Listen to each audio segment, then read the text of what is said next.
বড় বর্গক্ষেত্র থেকে ছোট বর্গক্ষেত্র বাদ দেব। তারপরে ওই ক্ষেত্রের ক্ষেত্রফল হিসাব করব। এবার কতগুলো ইট দিয়ে বড় বর্গক্ষেত্র তৈরি করব।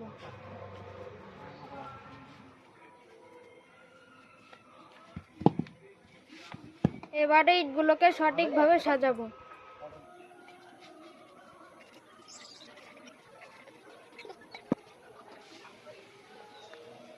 এইটা একটা বড় বর্গক্ষেত্র।